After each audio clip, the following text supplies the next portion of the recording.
ஈரோடு கிழக்கு தொகுதி கை சின்னத்துக்கு போட்டியிடும் வேட்பாளர் கோபிநாத் இன்று காலை முதல் கிருஷ்ணம்பாளையம், சர்க்கர் நகர் மற்றும் கமலா நகர் உள்ளிட்ட முக்கிய குடியிருப்பு பகுதியில் தீவிர வாக்கு சேகரிப்பில் ஈடுபட்டார். இந்த பிரச்சாரத்தின் போது கூட்டணி கட்சிகளான திமுக, social democratic party of India மற்றும் விடுதலை சிறுத்தைகள் கட்சி ஆகியவற்றின் முக்கிய நிர்வாகிகள் மற்றும் நூற்றுக்கணக்கான தொண்டர்கள் உடன் சென்றனர். வேட்பாளர் வீதியாக சென்ற போது அந்தந்த பொது பெண்கள் அவருக்கு ஆராய்ச்சி எடுத்து உற்சாக வரவேற்பு அளித்தனர். அப்போது வேட்பாளர் தரப்பை சேர்ந்த முக்கிய பிறவிகள் ஆராய்ச்சி எடுக்கும் ஒவ்வொரு தட்டிற்கும் தலா 100 ரூபாய் வீதம் ரகசியமாக வழங்கிக் கொண்டே வந்தது. வாக்காளர்களை கவரும் வகையில் இந்த நடைமுறை பின்பற்றப்பட்டதாக கூறப்படுகிறது. பிரச்சாரத்தை ஒட்டி அங்கு தேர்ந்தெடுத்த ஊடகவியாளர்கள் மற்றும் செய்தி நிறுவனங்களின் கேமராக்கள் பணம் வழங்கப்படுவதை காட்சிப்படுத்த தொடங்கின.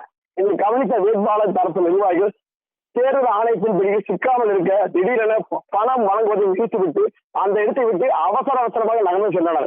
நிர்வாகிகள் திடீரென சென்றதால் ஆராய்ச்சி எடுத்துவிட்டு பணம் கிடைக்காத ஒரு சில வாக்காளர்கள் கடும் ஆத்திரப்பட்டனர்.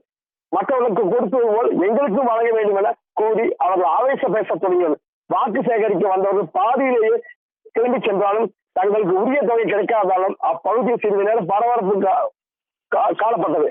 மேலும் தேர்தல் பறக்கும் படை கண்காணிப்பு பணியில் ஈடுபட்டுள்ள நிலையிலும் பகிரங்கமான இத்தகைய சம்பவங்கள் நடைபெறுவது சமூக ஆர்வலர்களிடையே அதிர்ச்சியை ஏற்படுத்தியுள்ளது.